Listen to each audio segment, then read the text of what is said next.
Je pense que si le combat politique n'est pas mené, on risque de ressembler de plus en plus à une société à la chinoise.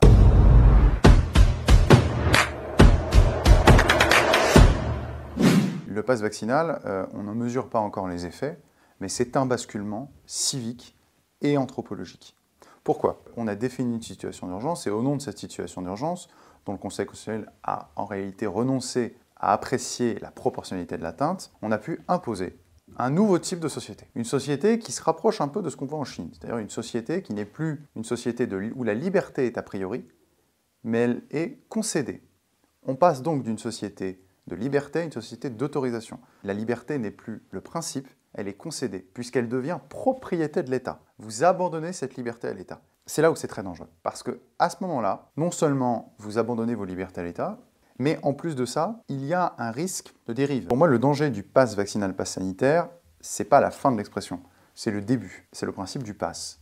Si on entre dans la société du pass, alors à ce moment-là, on met le doigt dans un engrenage très dangereux. Pourquoi? Le risque, en fait, c'est qu'on puisse avoir une extension après de ce pass. On parle beaucoup d'écologie aujourd'hui. On parle beaucoup du prix du gaz, du prix du pétrole, à cause de ce qui se passe notamment en Ukraine, et qui fait flamber les prix. Imaginez si demain, on vous dit qu'il faut un pass écologique à la pompe pour retirer de l'essence et que vous ne devez pas dépasser tant de litres par mois, pour des raisons écologiques. Juridiquement, ça se justifiera de la même façon que pour le pass sanitaire. Le pass sanitaire se justifie au nom de l'objectif à valeur constitutionnelle de préservation de la santé.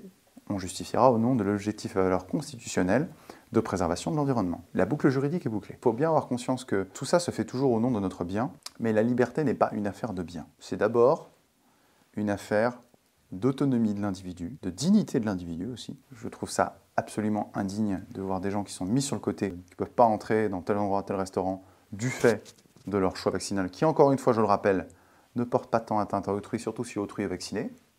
Mais en tout cas, je pense que si le combat politique n'est pas mené, le politique avancera, et l'État en particulier, vers une restriction croissante de nos libertés, et on risque de ressembler de plus en plus à une société à la chinoise. Il faut donc avoir conscience qu'au-dessus de tout, la liberté, les libertés fondamentales, liberté d'aller et venir, liberté d'expression, liberté de penser, etc., doivent rester les principes. Et que s'il y a des exceptions, ces exceptions doivent toujours être justifiées et proportionnées au regard de l'objectif à atteindre.